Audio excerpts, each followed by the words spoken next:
What is up, everyone? Welcome to the channel. This is my first video, so I'm really excited just to talk about my testimony. And I felt like God put in my heart to kind of put myself out there, and I'll try my best to keep it as short as possible. I know for me it's a bit of a challenge, but let's just get into it. Definitely, I was reached out to in 2013 on a college campus, and I came out of an exam feeling pretty good. I'm like, I think I did well. And so I came out. So people approach me and they're like, "Hey, do you want to?" I heard this is what I heard. I didn't hear study the Bible. I heard, "Do you want to be part of a biology group?" And I said, "Whatever, I'll check it out." I felt good. I'm like, "What else do I have to do for the rest of the day? I'm probably gonna go home, play video games, and that's it, or watch a movie." So instead, I went with them. Everyone circled around me because they wrapped up whatever they're doing, which I'll get into what it was. And they're like, "Welcome to Bible talk," and I was just like, "Ooh, that's not for me." And I was kind of just already kind of in a way trapped in my view at the time. And they circled around me, and I was like, "Dang it! Okay, what do I do? How do I get out?" And I said, "You know what? Let me be patient." After everything wrapped up, basically, one of the speakers went up to me and was like, "Hey, do you want to say the Bible?" And I was like, I really don't want to. Right at the time, me being a youngster, I just want to have fun. I just got into college, right? And I just finished this. What I was there for is almost like summer bridge. So I was really like behind. I wasn't the best academically, in high school. So I had to do some remedial stuff just to share a little. Anyways, and so basically, I said, yes, I'll study it out, whatever, what I have to lose. And the Bible to me was like a textbook because I grew up Catholic. And so I was more agnostic. I really didn't go as a Catholic most of the time. I'll be honest with you guys. I kind of went just because my mom went, or it was like once a year kind of traditional thing. Excuse me. And that's how it was. Honestly, I didn't feel a connection with God. I didn't know who He was. And that's when it started for me in 2013 because I read it and I still didn't feel much. I felt like I was reading something that I didn't pull my heartstrings. I'm being honest with you guys. But then after 7 months, it took me 7 months, guys, to realize, okay, I need to really get into the habit of studying my Bible. And I did. I got baptized in 2013, but I actually got persecuted. What's crazy in the Bible studies that I did, they told me you're gonna get persecuted. And I was just kind of like a youngster, like, yeah, whatever. I'm not gonna get persecuted. Little did I know, by my own family, I got persecuted pretty hard, man. And I was young. I believe I just turned 18, so the world was, I didn't know much of the world, right? And I was like, man, what am I going to do? The church people are going to help me in my mind. But again, this is how Satan gets into your head. I was like, they're not going to get you. They're not going to have your back. Da-da-da-da-da. And so I left the church, and I disappeared. I disappeared from them. I cut them off. I said, hey, please don't. I texted them, please don't reach out to me, which was a massive weenie move. Instead of talking to them in person, I just texted and was like, hey, don't look for me, bro. Anyways, that's what happened. I disappeared for like a year and a half, 2 years, and I was doing my own thing. I was part of a Freemasonry, so I was a Freemason for a cool minute. It was kind of funny and dumb. I also explored other religions just for fun. I didn't get too deep into it. The one I got the deepest into, in a sense, was the Freemasonry. Because I don't know, like I'll be honest, what got me into was Illuminati videos. This was back in like 2012, 2013, so that was huge. I'll say it's very huge. And so I decided to do that, and when I went ahead and got into all that, I realized that I'll be honest, guys, I was a piece of crap. I'll go that far. I'll be that bold to say it. I wasn't really good at character. I lacked connecting with people emotionally because I didn't have that in my life. I had great parents. They were a great support system. They were hard workers. They provided a lot for me. There were just some areas they lacked in, and I saw that in my life. And I felt depressed. I couldn't really trust them. I couldn't talk to them.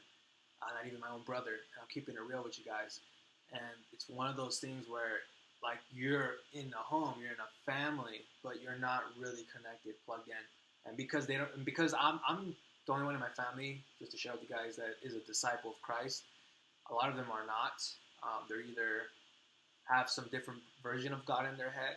One's atheist, the other one is just like, whatever. I'll just agree with you, just to agree with you, to be a people pleaser kind of thing.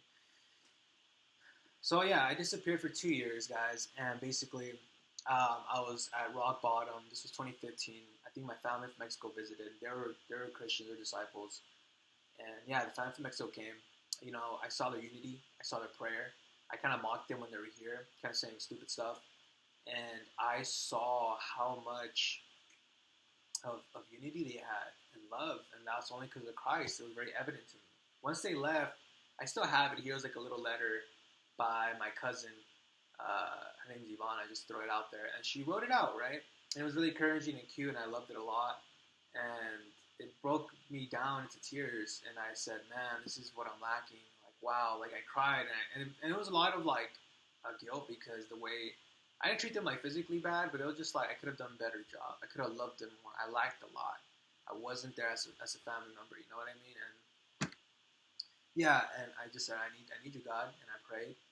2 days later, I'm gonna try to speed up the story real quick, but I get a text from a friend who was in the church, right? The one that I used to be a part of 2 years, back in 2013, I disappeared. She's like, "Hey, we just had a lesson about reaching out to people from the past." I'm like, "What? You still have my number after 2 years?" Like, "Yeah, I was just seeing how you're doing. If you want to drop by," and I did, and I was like, that tripped me out. That was all God.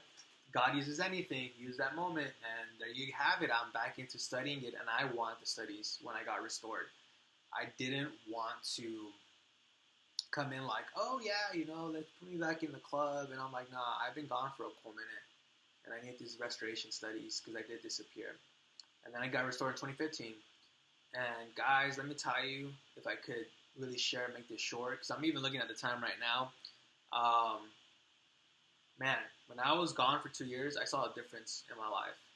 When I was in the world, I was pleasing the flesh. I'll mention a few things.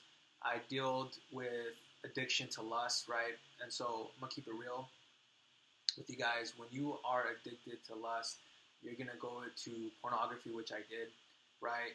That kind of destroyed my view on women. And because of Jesus Christ, I'm able to have a healthy view on women. And it's crazy because a lot of men out there who, whether you know Christ or not, it's a struggle because the first thing that gets you when you're young is pornography. And that was my biggest thing. That was my biggest, that was my sin. And I can still struggle with it today. It's a battle. It's just a battle. It's just real. Like, there's always these sins, these thorns, as Paul talks about in the Bible, that comes again and again and again. And we all have that. And we all need Christ. And I just think I believe this, you can correct me, 2 Corinthians chapter 12, verse 9, about boasting about your weakness. And Christ works through our weaknesses. And so that's what it's about. And that was one of them, guys. The other one was depression. I was angry a lot. I was very serious. I was angry and serious because I was in a place where I had not much going on, and I actually had, I don't want to say anything, but I had a family member that was always negative, always like yelling and very like the best way I could think of is like straightforward and bold, but there's a certain way to speak to people and love them and not just be like that with your words. And I growing up, I saw that, and so I adopted that. No, doesn't work. Doesn't work. I'm gonna tell you that.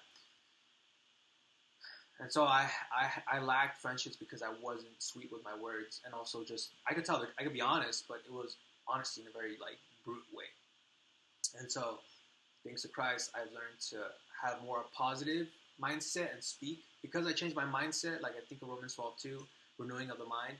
I was able to speak the way my mind changed, and I was able to help people, and I was able to help myself, most importantly, because the transformation was all right, I need to change my heart within. It was nothing to do with oh, read this self-help book.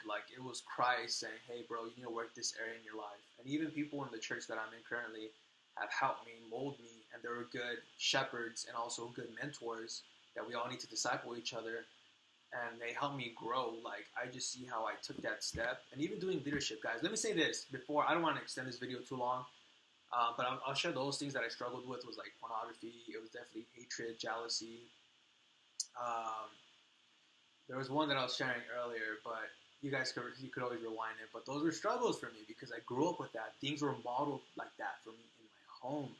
And doing therapy, finding Christ, and mixing that, it helped me a lot to heal, renew my mind, and combat Satan. Satan planted those traps and those ways of thinking in my mind since I was a child growing up. And I'm like, dang, this really screwed me up. And so I wanted to share that.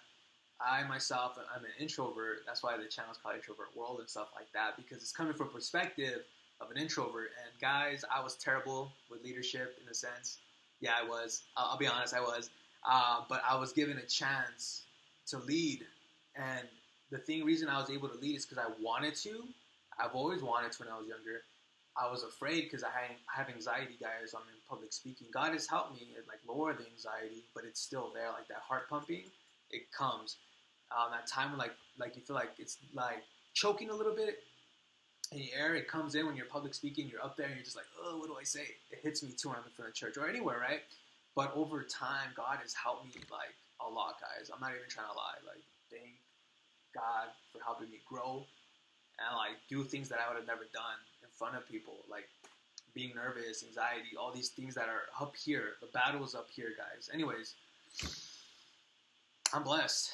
I'm blessed for Jesus Christ, and I just want to say that He transformed me from being depressed. I would eat a lot. I dealt with obesity because when you're pleasing the flesh, I did a lot of debauchery playing video games too, eating a lot. So I remember eating a tub of ice cream by myself because that's how depressed, and I didn't have anything else better to do.